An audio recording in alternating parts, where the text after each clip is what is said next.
और अभी तो खेल शुरू हुआ है। अभी तो नेताओं को ओबीसी की याद आ रही है, एससी एसटी की याद आ रही है, बहुजन की याद आ रही है, लेकिन ये लड़ाई बहुत लंबी चलेगी। ये लड़ाई किसी पाप पुण्य का नहीं है, ये लड़ाई इसी जीवन में, कबीर ने कहा है, जो जीवन पैदा हुए हैं इसी में मान सम्मान से जीने की लड़ाई है। कोई अगला पिछला जन्म नहीं होता है, ये बुद्ध कह के गए हैं। मायावती किसी के साथ गठबंधन में रहेंगी, वो सोशल जस्टिस के खिलाफ नहीं जाएंगी।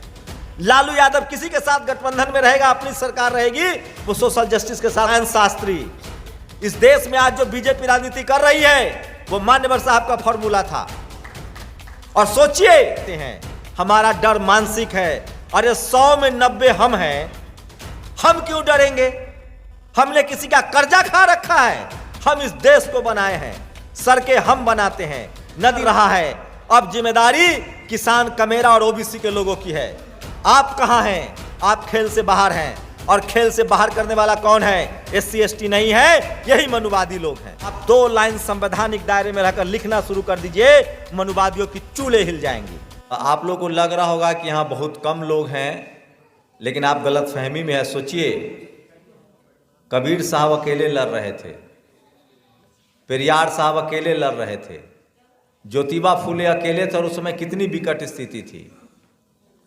बाबा साहेब अकेले लड़ रहे थे, जगदेव प्रसाद अकेले लड़ रहे थे, रामस्वरूप वर्मा, सोनेलाल पटेल, मान्यवर कांसी राम साहब साइकिल से चल रहे थे। तो आप लोगों को लगता होगा हमारे लोग ना इन्फीरियरिटी कॉम्प्लेक्स के शिकार हैं, उनको लगता है कि हम कम लोग हैं, बात नहीं कर रहे हैं। ये पूरी लड़ाई जो है ना, मानसिक मजबूती की लड़ाई है। हम लोग संख्या बल के आधार पे लड़ाई कभी न लड़े हैं न लड़ेंगे।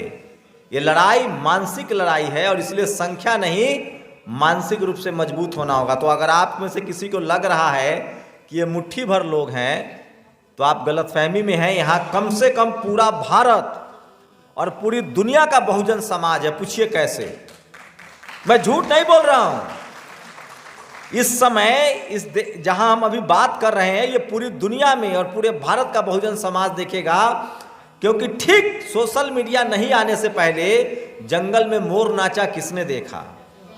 बहुजन समाज के पास न टीवी था न अखबार था। बाबा साहेब ने 4 अखबार निकाले, लेकिन वो नहीं चल पाया क्योंकि संसाधन नहीं था। हम लोग तकनीक के युग में हैं, 21वीं सदी में हैं, और सोशल मीडिया का दौर है। जो सारा कैमरा दिख रहा है ना, ये पूरा दुनिया में आपकी बातों को पहुंचाएगा। इसलिए आप ये मत समझिए कि आप कम संख्या में, ये करोड़ों लोग देखेंगे। और इस देश में जो आज सरकार चल रही है, और इस देश में जो मनुवाद का जो पूरा व्यापार है, वो टीवी अखबार के दम पर है। आप अपनी राय क्या देखकर बनाते हैं? टीवी अखबार। आपके नेताओं को कौन बदनाम करता है? मायावती चोर है, मुलायम सिंह यादव चोर है, हेमंत सोरेन चोर है, आज भी कहा जा रहा है। अब बाकी सब मनरेगा में मजदूरी करके अमीर है। इस देश में शहरों पर किसका कब्जा है? बिजनेस पर किसका कब्जा है? खेल पर किसका कब्जा है? सिनेमा पर किसका कब्जा है?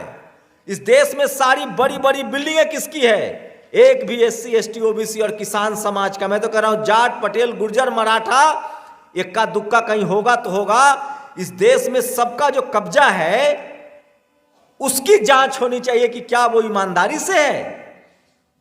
इस देश में दलित पिछड़े आदिवासियों को चाहे सरकारी नौकरी में हो जांच बैठा दिया जाता है, राजनीति में हो तो सीबीआई और ईडी छोड़ दी जाती है।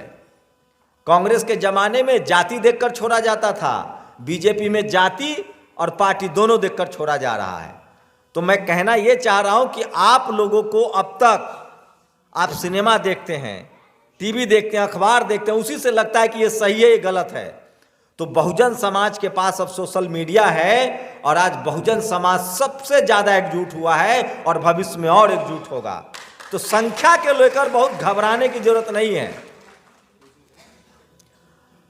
बात मैं मुद्दे पर आता हूं। देखिए, बात साफ है, हमारी संख्या जो कम है इस हॉल में, उसकी सबसे वजह है अशिक्षा। और जो फूले साहब ने कहा है कि विद्या बिन गति गई, गति बिन मति गई, मति बिन व्यापार गया, व्यापार बिन हम शूद्र हमको बना दिया गया। तो हमारे लोग, ये लड़ाई जो है ना, वो यहां जो हॉल में बैठे लोग हैं और हमारे जैसे लोग जो व्हाइट कॉलर लोग हैं, जिन्होंने आरक्षण की वजह से, रिजर्वेशन की वजह से, बाबा साहब के, हो सकता है आप आरक्षण न लिए हो, लेकिन बाबा साहब के संविधान न होता तो हमारे लिए तो स्कूल के दरवाजे बंद थे, बिजनेस के दरवाजे बंद थे, सम्मान से जीने का अधिकार नहीं था। तो हमें जो अधिकार मिला वो संविधान की वजह से मिला, और उस संविधान को बचाने की लड़ाई है। और वो संविधान कैसे बचेगा? वोट के अधिकार से। तो आज दोनों खतरे में हैं। इस देश में जब देश आजाद हुआ तो एससी एसटी का तो रिजर्व सीट था, लेकिन लोग उस पर नौकरों को जिताते थे। और जो किसान जातियां हैं, जिसको बाबा साहब ने ओबीसी कहा, उनका तो कोई नाम लेने वाला नहीं था। आप रिकॉर्ड उठा के देखिए, मंडल कमीशन लागू होने से पहले ओबीसी को कोई टिकट नहीं देता था, ओबीसी तो लिस्ट में ही नहीं था। एससी एसटी का संवैधानिक प्रावधान था तो उनको रिजर्वेशन मिलता था एमपी एमएलए में, लेकिन लोग अपने नौकरों को जिताते थे। और जब ओबीसी के, जब मंडल कमीशन लागू हुआ और जब कर्पूरी ठाकुर जो आज भारत रत्न दिया गया है, ये लगता है शौक से दिया गया है, ये मजबूरी में दिया जा रहा है। और ये मजबूरी आपके इस तरह की बैठकों का नतीजा है कि ये मनुवादी डर रहे हैं। और अभी तो खेल शुरू हुआ है, अभी तो नेताओं को ओबीसी की याद आ रही है, एससी एसटी की याद आ रही है, बहुजन की याद आ रही है, लेकिन ये लड़ाई बहुत लंबी चलेगी। और इस लड़ाई में हमारा हथियार एक ही है, एक संविधान और एक मीडिया, क्योंकि हम जो बोलेंगे वो दुनिया तक पहुंचनी चाहिए। तो सोचिए खेल कैसे बदला है। इस देश में एससी एसटी के लोग आज भी रिजर्व सीट तक सीमित हैं।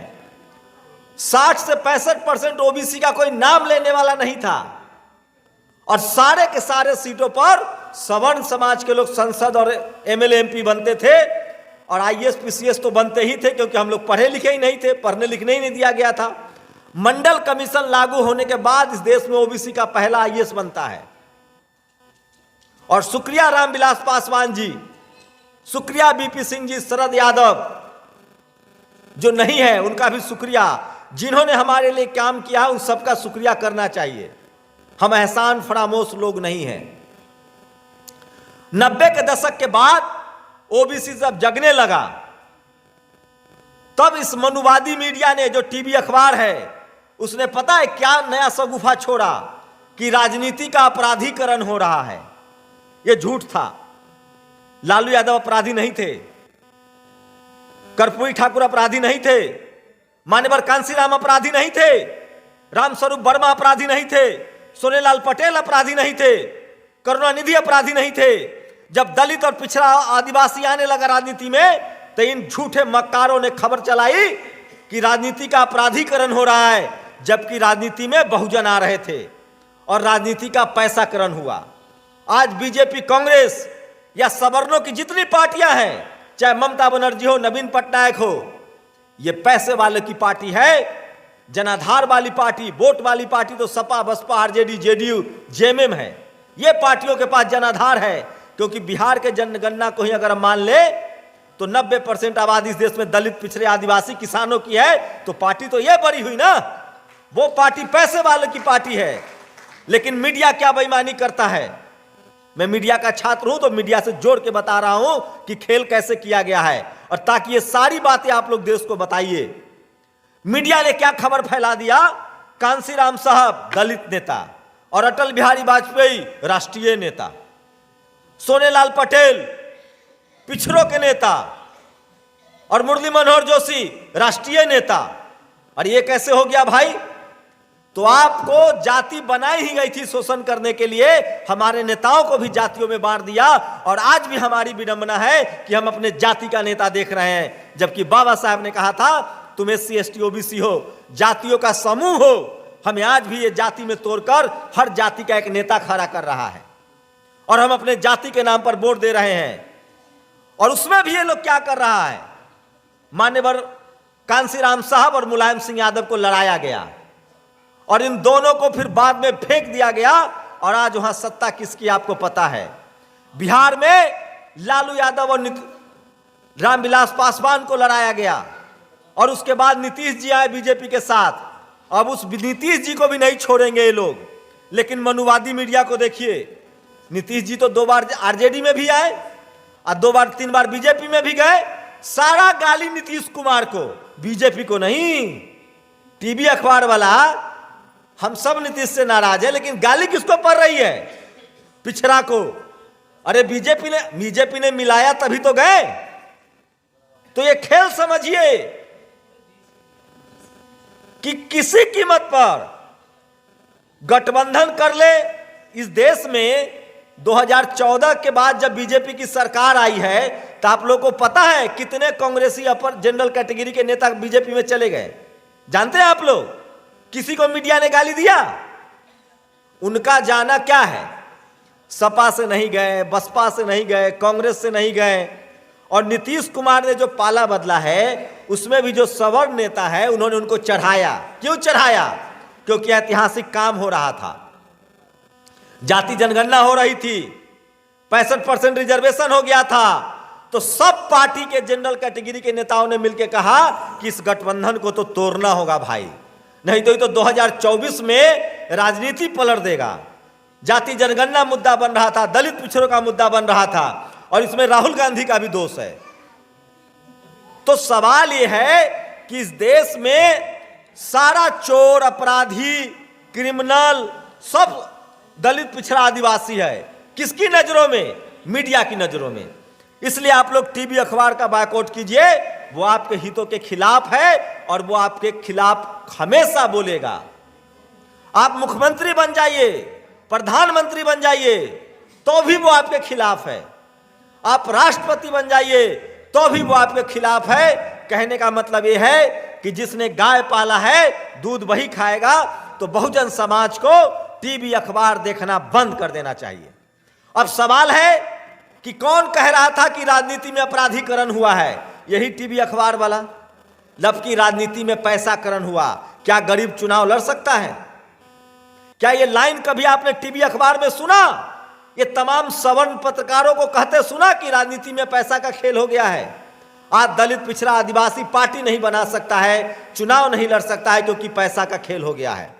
उससे भी बड़ा विडंबना देखिए, 412 सीट जीत के राजीव गांधी आया था। मंडल कमीशन के खिलाफ उसने घंटों भाषण दिया, और जब मान्यवर कांसीराम साहब ने साइकिल से बहुजन समाज को जगा दिया तो राजीव गांधी ईवीएम लेकर आया और वाजपेयी ने उसको लागू कर दिया। और जब बहुजन समाज मान्यवर साहब ने नारा दिया कि 100 में 90 वोट हमारा, राज तुम्हारा नहीं चलेगा, नहीं चलेगा, वोट से लेंगे सीएम पीएम और आरक्षण से लेंगे एसपीडीएम, तब इस देश में ईवीएम आया।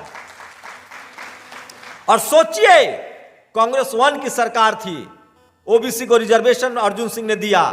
3 बड़े ब्राह्मण नेता थे उसमें, मैं नाम लेकर बोलता हूं। कपिल सिब्बल आज भी है, चिदम्बरम, प्रणब मुखर्जी। जाति जनगणना हो चुका था, उसके आंकड़े नहीं आने दिए। अरे मोदी जी तो अभी नया नया है, इनके बाप पाप तो गिनाऊंगा, पहले पिछला का तो गिन लीजिए, जिसने 60 साल यहां राज किया है।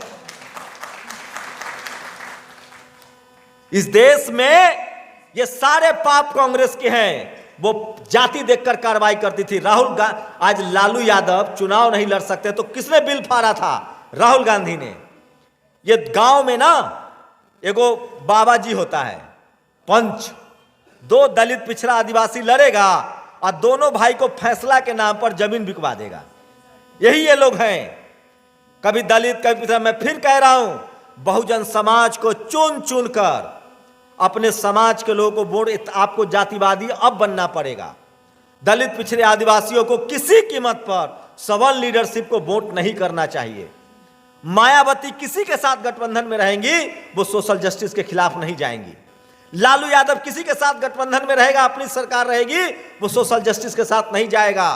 नीतीश कुमार कुछ भी कर ले, सोशल जस्टिस के खिलाफ नहीं जाएगा। रामविलास पासवान सोशल जस्टिस के खिलाफ नहीं गए। वो भले बीजेपी के गठबंधन में थे, लेकिन जब SC/ST एक्ट सुप्रीम कोर्ट ने खत्म किया तो वही रामविलास पासवान ने डंके की चोट पर कहा कि इसको पुनः से बहाल कीजिए। बहुजन समाज के लिए बहुजन नेताओं ने किया है।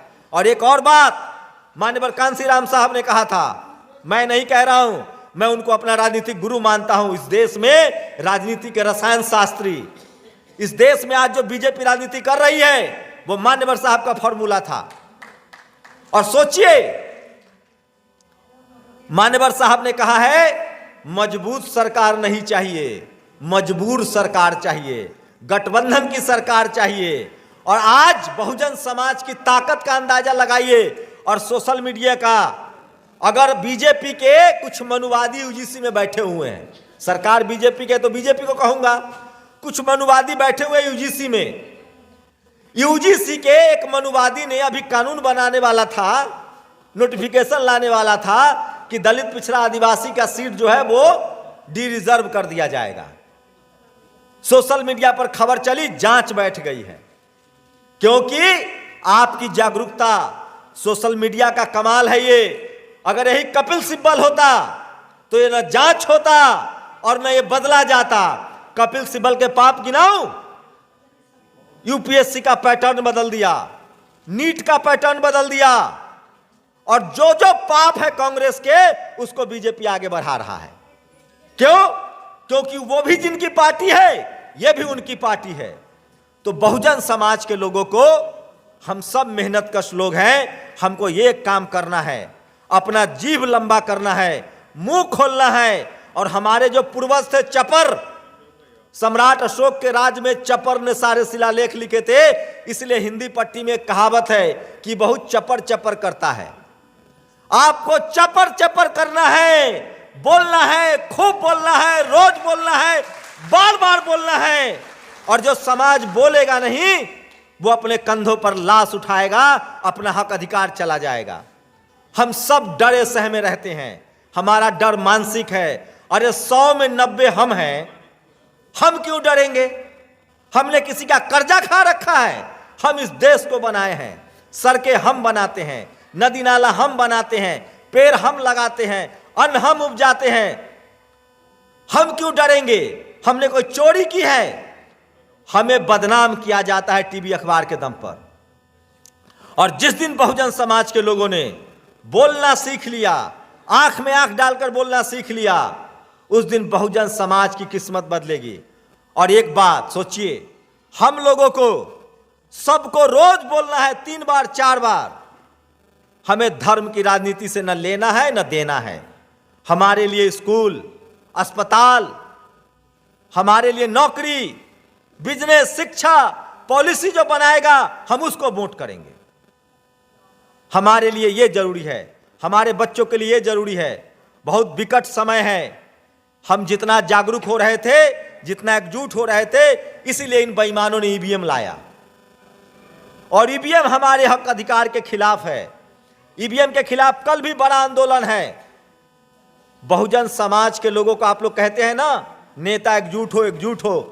अच्छी बात है अगर एकजुट हो जाए तो, लेकिन अगर एकजुट नहीं होते हैं तो बहुजन समाज को एकजुट होना पड़ेगा। और हमें सवर्ण समाज से सीखना पड़ेगा। आज सवर्ण समाज, जनरल कैटेगरी के लोग बीजेपी के अलावा किसी को वोट देते हैं क्या? कांग्रेस को वोट देते हैं? वो भी तो सवर्णों की पार्टी है। ममता बनर्जी को देता है, वो भी तो सवर्णों की पार्टी है। नवीन पटनायक को देता है, वो भी तो सवर्णों की पार्टी है। नहीं देता है, वो किसको देता है? जो सत्ता में है या सत्ता में जा सकता है। तो इतना दिमाग हमको भी लगाना पड़ेगा। और बहुजन समाज के नेता अगर एकजुट नहीं होते हैं तो हमें देख देख कर बहुजन दलों को वोट करना पड़ेगा जो चुनाव जीतने वाला हो। और नहीं करिएगा तो सिर्फ अपनी गलती का ठिकरा दूसरे पर मत फोड़िए। और अंतिम बात, हम जैसे लोगों की जिम्मेदारी है। हमारा बाप ये लड़ाई नहीं लड़ सकता है। बाबा साहब इसलिए लड़े क्योंकि उस समय अंग्रेजों के दौर में भी वो पीएचडी करके आए थे। ज्योतिबा फुले, सावित्रीबाई फुले इसलिए लड़ी क्योंकि वो पढ़े लिखे थे। साहू जी महाराज इसलिए लड़े कि वो राजा थे। संत शिरोमणि रविदास महाराज इसलिए लड़े कि वो भी पढ़े लिखे थे। ये लड़ाई तभी समझ में आती है जब आप पढ़ाई लिखाई करते हैं। ये लड़ाई तभी समझ में आती है जब आप एसपीडीएम बनते हैं, कलेक्टर बनते हैं, अमीर बनते हैं।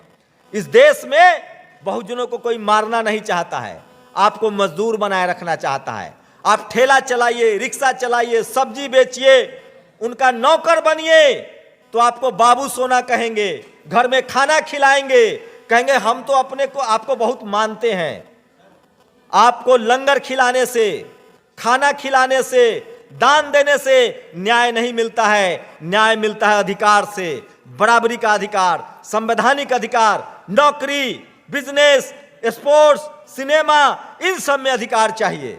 और इसके लिए हम लोगों की जो पढ़े लिखे लोग हैं, जो नौकरी में हैं, बिजनेस में हैं, जो इस समाज की राजनीति को समझते हैं, ये पढ़े लिखे लोगों की लड़ाई है और उनको आना होगा, क्योंकि अब जो जातिवाद है वो बदल गया है। जातिवाद का परिभाषा सुनिए। पहले गांव में जातिवाद होता था, क्योंकि हमारे लोग गांव में रहते थे, शहर में थे नहीं। Media, judiciary, college, university, bureaucracy, business, जो मालदार नौकरी है, जो मालदार काम है, जो इज्जतदार नौकरी है, जो इज्जत वाला काम है, नाम वाला काम है, शोहरत वाला काम है, उसमें हमारे लोग नहीं थे। हमारे लोग जब से शहर में आए हैं तब से अब शहर में जातिवाद है। अब पढ़े लिखे लोगों को अंगूठा काटा जा रहा है, पढ़े लिखे लोगों को जलील किया जा रहा है।